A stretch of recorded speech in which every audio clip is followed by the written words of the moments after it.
So welcome everybody to the MWE Practitioner Webinar Series. This is the first of this fall series. For those of you that I don't know, my name's Elise. I coordinate the BWET program for NOAA Chesapeake Bay office. And we're so excited to have you here with us today. Before we get started, I just wanted to go over a couple of housekeeping things. This webinar will be recorded, as you just heard. So if you could shut off your video now and refrain from speaking during the recorded portion. We will have time at the end for Q&A. So if you have any questions, you can pop them into the chat just so we remember them. You can write them down, and you will have a chance to interface with our presenters at the very end. This is a really exciting topic that we're excited to dive into. IU13 is one of our BWET grantees.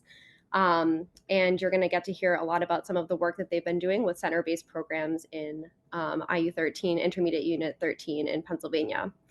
The recording will be posted on the BAPE program's YouTube page, and I'm going to drop that link into the chat now. So in case you or your colleagues want to check it out later, we also have more than 30 videos featured on that page. So everything from using NOAA data in MWEEs to how to do curricular integration. There's lots of great resources up there, so be sure to check that out. With that, I'm going to move us right over to our presentation today and introduce our speakers, and I'll kick it right to Jason to introduce himself. Hi, everyone. My name is Jason Zimmerman, and I work at IU13 in Lancaster, Pennsylvania. IU meaning intermediate unit for those of you not in Pennsylvania. So those are kind of our intermediary local education agencies that are kind of the middle ground between the state of Pennsylvania Department of Education and the local school districts. So I am a STEM consultant there.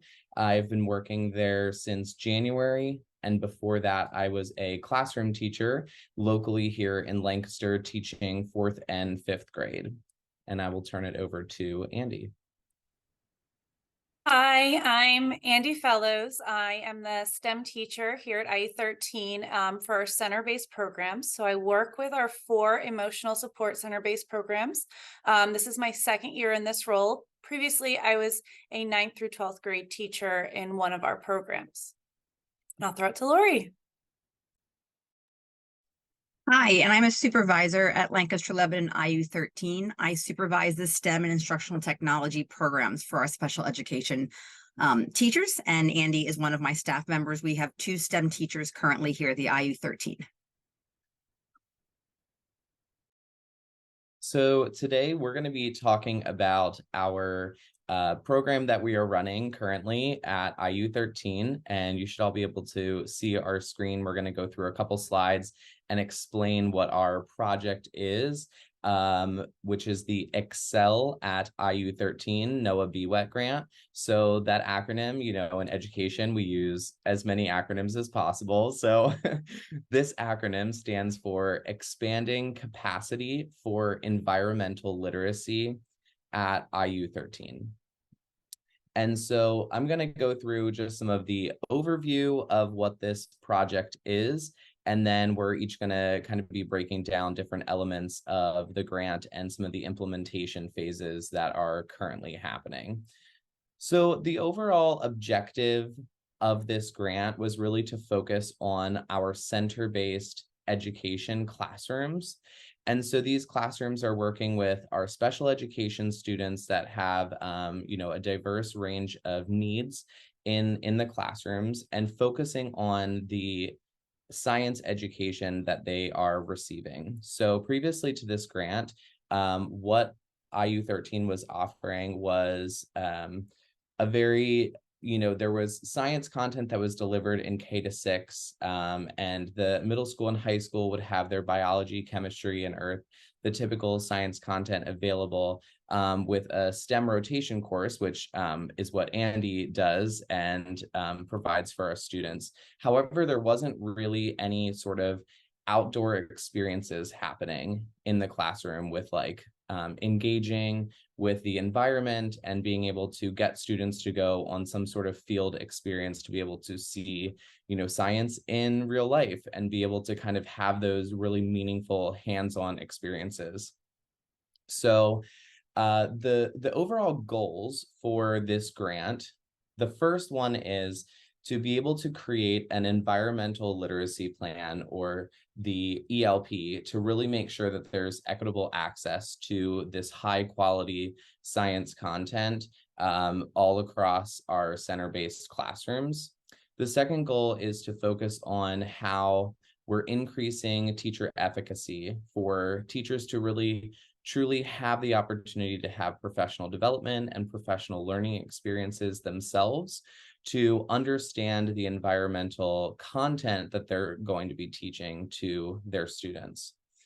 The third goal is to then develop a K-12 standards aligned curriculum that is really grounded in these environmental standards. So for those of you that aren't in Pennsylvania, or maybe aren't in the K-12 world, in Pennsylvania, we're currently adopting our version of the NGSS, or Next Generation Science Standards. We are not adopting them completely as is. We're kind of taking our own spin on them. In Pennsylvania, we're calling them STEELS standards, which stands for Science, Technology and Engineering, and Environmental Literacy and Sustainability. So in 2025 in Pennsylvania, all students across the state are going to be provided with environmental literacy education. So it's really amazing, because this grant is like at the forefront of this whole movement across the state. And the fact that it's focused on specifically special education is really powerful as well. And the fourth goal is to really develop and kind of harness local resources, and to focus on community connections and partnerships that we have in our area, just to help support what is happening in the classroom. So for this grant, it was broken down into 3 years of implementation. Currently, we are in year 3. So we are towards the end of this grant, and really just kind of the start of all of the amazing things that are happening in the classroom. So even though the grant's kind of coming to an end, this is now the starting phase of all of the really great things that Andy and Lori will be talking about that are currently happening. So year 1 was really focused on taking a needs assessment, building those community connections. We built a guiding coalition team with people from across Lancaster and Lebanon County, as well as some people across the state of Pennsylvania, to really just get some advice and mentorship from them, to be able to share ideas and brainstorm, but then have the experts in this area really help us understand, how to create a well-developed environmental curriculum. Also, during that first year, we focused on kind of professional learning for the teachers as well. Year 2 was, again, deepening those community connections, as well as beginning to write the curriculum plans. And of course, whenever you're planning anything, it's perfect world. And there was, some transitions in leadership. So my counterpart that was here at the IU was like the original writer of the grant.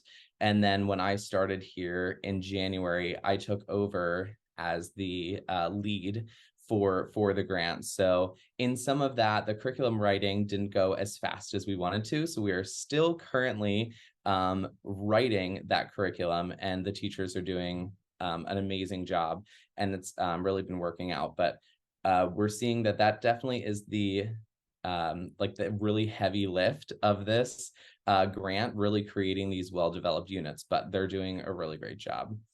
So then year 3 is the teachers are actually starting to implement the first unit of our MWEEs, and being able to focus on creating these experiences for our classrooms. And we actually kind of added an extra element into this year 3, where myself and Lori were planning kind of the first outdoor experience together with some community partners. And we're doing that in the spring to be able to run MWEEs, kind of like co-presenting them with our community partnerships, to be able to get all of our students outside to their first stream study. And they are completely excited, just like energy through the roof to be able to do that. So I can't wait for that part to happen. But I'm going to turn it over for the curriculum features. Okay, so like Jason had said, we are emotional support in center-based classrooms. So our students range from elementary to 12th grade. And one of the features that we added to this were grade banded curriculum, because our teachers don't just teach, grade 4 and then the students move on. They might teach 2 through 4 or 2 through 5. So we wanted to make sure that the students we're all getting different curriculum that was based in their grade range, but that we were able to cycle through. So as you can see, this one is 9th through 12th grade for stormwater management. Again, it is aligned to the standards. However, even within those 9th through 12th grade classrooms, students' academic levels might be much lower than that. So we provided a lot of different options for student responses and options for the different activities that they could do. Jason, if you would just go back one more, sorry. So as you can see, we have folders for teacher staff notes, handout, extension activities, and then different features that might be included within the unit. For this one, they use the Enviroscape. So there's a tutorial video on how to use that, as well as some lesson plans. And then we have a unit overview and student-facing slides. So within our unit plan, this is like the main roadmap for our teachers. On here are the different links to all of the different activities, some of the standards that it's aligned to, driving question. And to plan this out, we had curriculum teams come together and really all brainstorm these ideas together, so we could really bounce off of each other, make sure that they were comprehensive, and that we had a lot of really cool ideas that came from all of our different programs to make sure that all of our different populations of students were being represented within these plans. We also had Jason and or Lori in our meetings to make sure that we covered things like budgeting, field location expertise, and maybe other things that we might need permission for, or any other red tape items that we wanted a little bit more guidance on. And then our curriculum teams would split up the job responsibilities and then come back together and kind of check over and then split up job responsibilities. So that's sort of how we made our unit plans, is as a team overall, and then different features, and then come back together. So another feature in our curriculum are student-facing slides. These slides are all color coordinated to match with the different lesson types that they have in the unit overview. So for instance, pink is issue definition, green goes with field experience. They have the links for videos, activities, background information, behavioral expectations, activity expectations, and then instructions on the slides. We also invite the teachers who are going to be using this to add in their own classroom behavioral expectations, or add in specific information that they want to use based on options that they're picking. Many of our activities have different options, and we do note them down in the speaker notes section. So down there are things like scripting, cues for when to start and finish activities, alternate activity ideas, links to any student materials, and any other information that they might need. We really wanted to make this as easy as possible on our teachers to implement, because some of this stuff is a little difficult to wrap your head around. It's a little bit out of the ordinary for some of our teachers to do, especially with the significant behaviors that many of our students have. So we really wanted to give as many options as possible for our teachers and our classrooms to really feel at ease to implement these different activities. So again, like I said, the teachers are encouraged to make copies of the slides and then add in anything or change around if something is not working. We have had staff come up to us and teachers come up to us and say, hey, this activity didn't quite work for our students. Can we do it this way? Absolutely. Like if you're still giving that content, we want to make it work for you in your classroom. So another feature are teacher and staff notes. Our classrooms not only have a teacher, most of them have two paraprofessionals and then multiple PCAs. And we don't get a lot of planning time with our staff in our classrooms.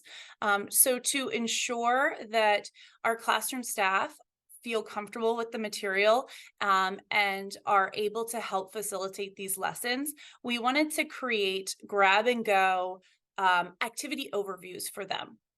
So as you can see, this one is for a stormwater management field experience. It gives a little overview of the day. It gives any tips or notes that staff can use to help modify for specific students. It gives examples of questions or conversation starters that they can use with students while they're on the field experience. It gives examples for this one of stormwater management systems that they can point out to students if students are not maybe picking up on what they should be looking for, or maybe the staff aren't really sure of what an example of stormwater management systems are. And then it gives any information that they need to help facilitate the activity. So for this one, students are measuring ground cover. So we really wanted to help our staff be as comfortable as possible to help with small groups or individuals if they were helping them out at a field experience. We also wanted to allow for support staff in the school to come and easily help with one of these activities. So for example, we have behavior support assistants that might be helping with particular student groups who have a little bit more risk when they go out into a field experience. So this will allow for them to just all be on board very easily.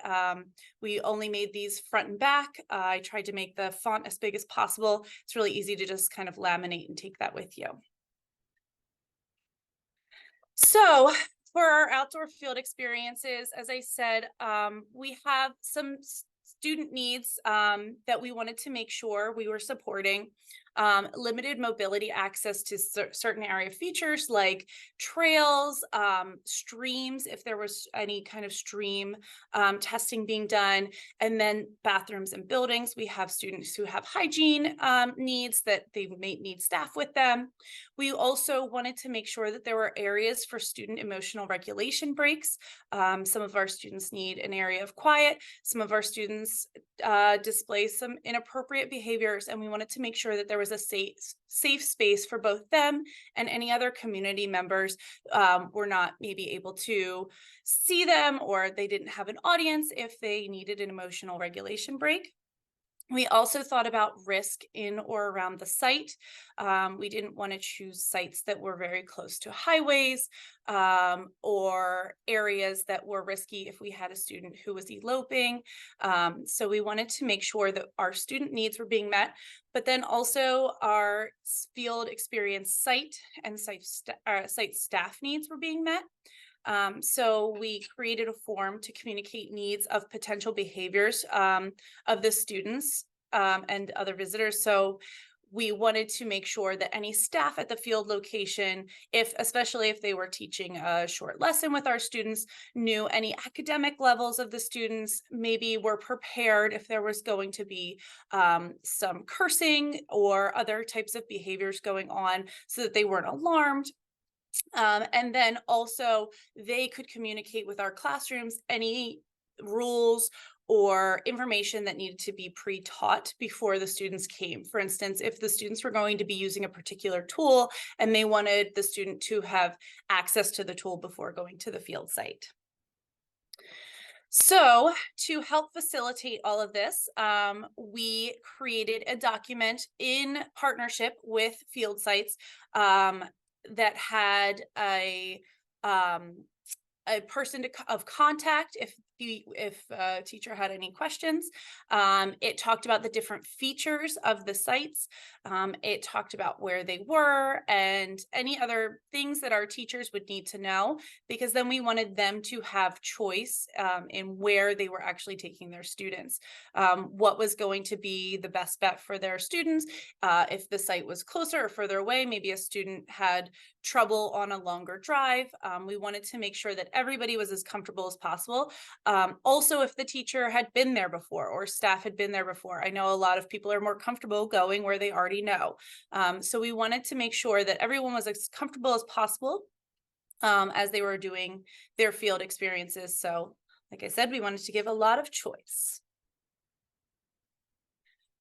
Along with that choice theme, we gave a lot of extension activity options. So these included extra outdoor field experiences, videos, activity pages, STEM projects, work packets, and this was to help reinforce topics if students were really engaged with something, or maybe they weren't quite getting a concept. This was a way that a teacher could present it in a different way, but we wanted to ensure that we were only giving activities for as much time as the teacher could allot for. So we really gave them like the meat and potatoes in the curriculum overview, and then these extension activity options for if they wanted to keep going. So an example of this is Lancaster actually has a really amazing green infrastructure scavenger hunt, where you go on your van with school, and you go around to the different green infrastructure sites in Lancaster and learn about different histories of Lancaster. And we did have a class who went out and did that. It was an optional activity because they're only in their first unit right now, which is stormwater management. And for that, we only prepared field experiences that were at the school to help teach students the behavioral expectations at a field experience in a more supported environment. Once they're on their next unit, they will be going out to field sites, but we did want to make sure that they had that experience of doing these outdoor field experiences at the school where we had the extra support available for them. So, hi, I'm going to talk about the teacher trainings. As Jason had mentioned, this is a 3-year project. So I'm going to talk about each year and how we really helped our teachers get ready for this, as well as talked about adaptations we could do for our students. So in the first year, we actually were trained by we were trained at the Thaddeus Stevens College, which is a local college near us, by a water environmental tech instructor. It was really cool. Our staff went to Thaddeus Stevens, so they actually went to the college. They were in the college classrooms. We were in their lab. We did all kinds of things as students. So what was really cool is there was times that our teachers implemented or did the activities as a student, and then we were able to talk within those groups about what could we do to adapt them based on what we know about our own students and what would work, what wouldn't work. And it was a lot of great conversations when they would share that, this could be worked, but let's add this extra feature to help it with our students. So it was neat to see some real activities, but then understanding how we have to change them a little bit for our students. We then went on a field trip like we would take our students on. One of the local places around here is called Middle Creek. So we were able to go out there. We were able to have, dress in the rubber boots and the whole, anything we needed to go out and go into the streams and do everything. It was really cool because we talked about expectations of the people at Middle Creek with our students. So our students may have an outburst that's very inappropriate. We handle that one way. So it was able to talk about that and what we need to make sure that when we go to these outdoor field experiences, how we have to interact and talk first to the people that are running them on things that may occur with our students. So that was a lot of our conversations that year. We talked about apps that we may be able to use to help benefit our students. The Seek app was one of them, where we could use that Seek app for students to have it be able to then look at a flower, a plant, and then decipher what it actually was, since many of our students would have no idea many of the outdoor plants that's out there. For day 2, or excuse me, summer 2. So this would be year 2. And this actually happened at the end in June of this year. We pulled all of our staff. So what was a little different from year 1 to year 2 was in year 1, it was just the teachers. This year, it was everyone. So this summer in June, we offered this training to every IU13 staff in our centers, paras, PCAs, substitute people, cafeteria workers. I mean, anyone that was in there was allowed to come so that they could experience what we want to do with our students, because our goal is that we wanted anyone to help with it. More hands on deck is better going to help these projects when we go outside. So we wanted everyone to know what was going on. What was neat about the day 1 was we had already finished the stormwater management unit. So we thought as we prepare our teachers for the next year, which is this 23-24 year, they were going to do 2 units. We had our staff do unit 1 of the stormwater management like a student. So it was in 3 groups. We had elementary, middle, and high school. They went around, they had the rulers. And then we were able to, again, to talk right there. This isn't going to work. This isn't going to work. And how can we tweak it a little bit? Once we did that on our full first day, we then went back to Middle Creek for another second day. Not sure how many of you that are in the educational world have a lot of turnover, but we have significant turnover, unfortunately, with staff. So some of the staff that were in year 1 did not experience that. So we wanted them to experience that at Middle Creek. And then our last day, when we came back here to the IU, we actually had one of our consultants, Tom Esposito, who really focuses on accessibility and the UDL, and really focused on what we can do with our students to make things accessible, or to make sure that everyone's on that same platform, no matter what your disability is for it. So that was really interesting to have Tom come in and work with us in that realm. And that last day, we also split up into grade bands and started to look at the curriculum and decide what to purchase, what field trips we should go on. We wanted the power of our teachers to be able to feel that they were the ones in the control of what we wanted to do for our classes, because they know the students better than I do.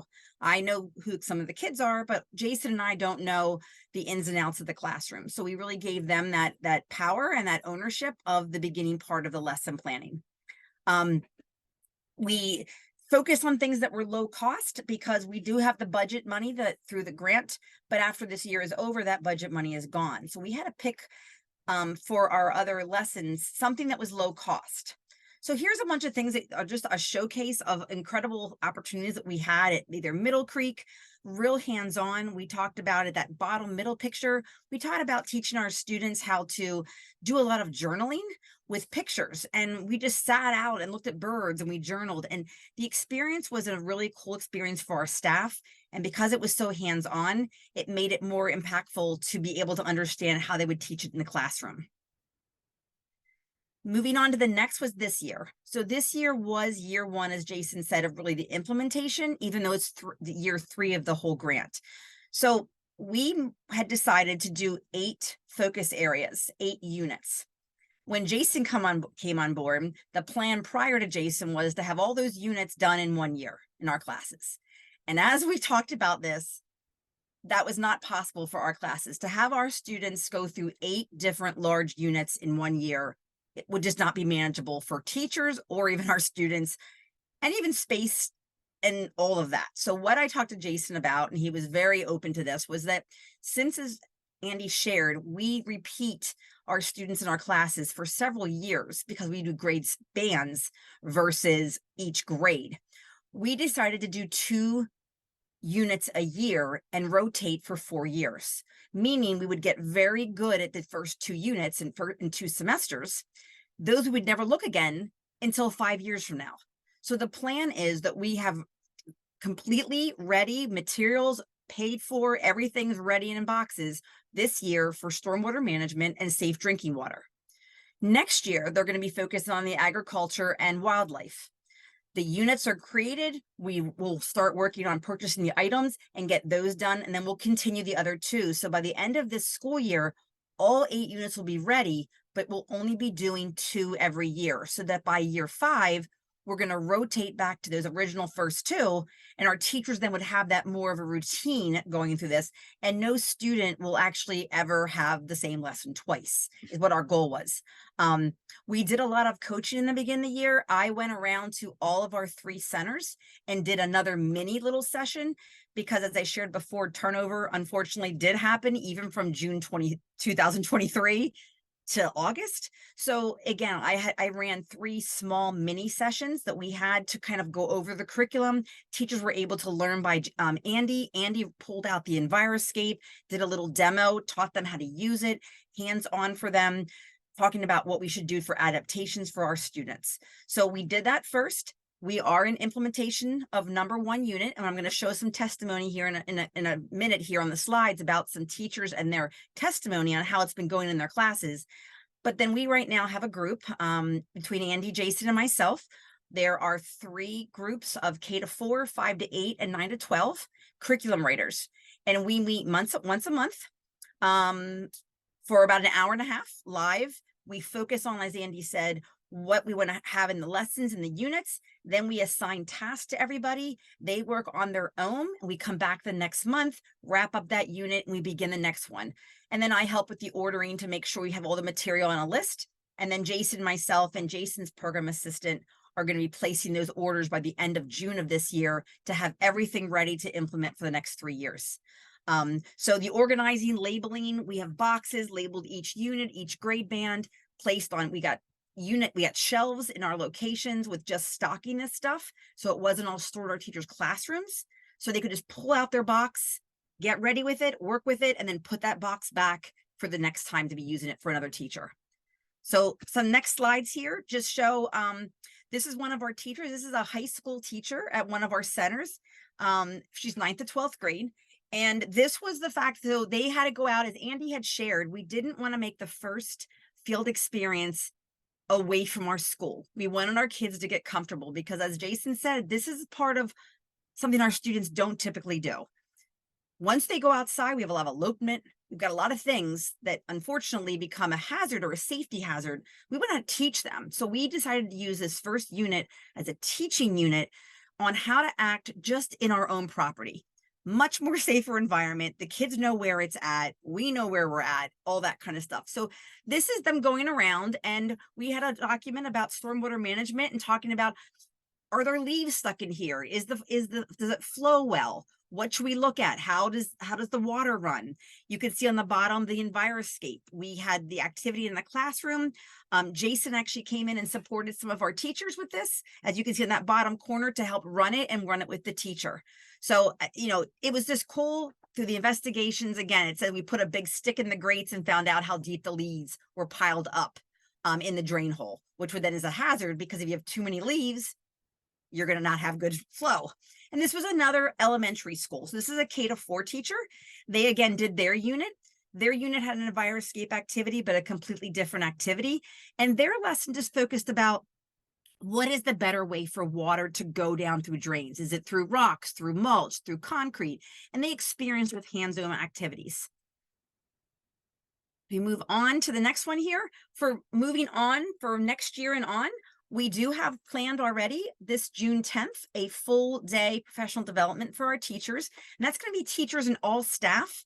The plan of that is to kind of talk about units 1 and 2, what worked, what didn't work, what had to be really adapted differently, how did we have to make those adaptations, and then to discuss about what do we need to finish for next year, because we want them to be ready to be able to teach next year's units before next year starts.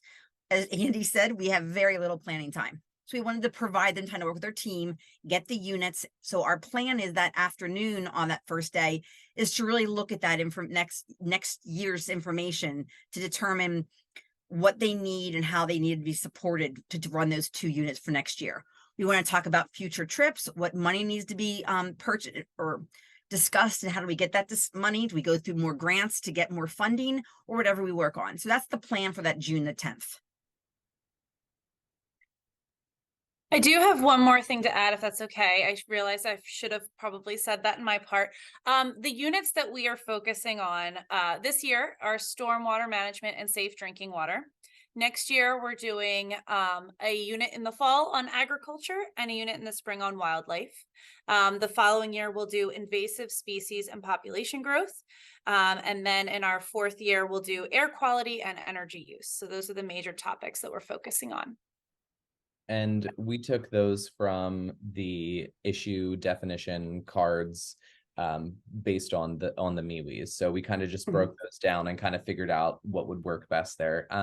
So that's the end of our kind of formal presentation. I know there's already some great questions in the chat. So we're going to go ahead and answer some of those. And then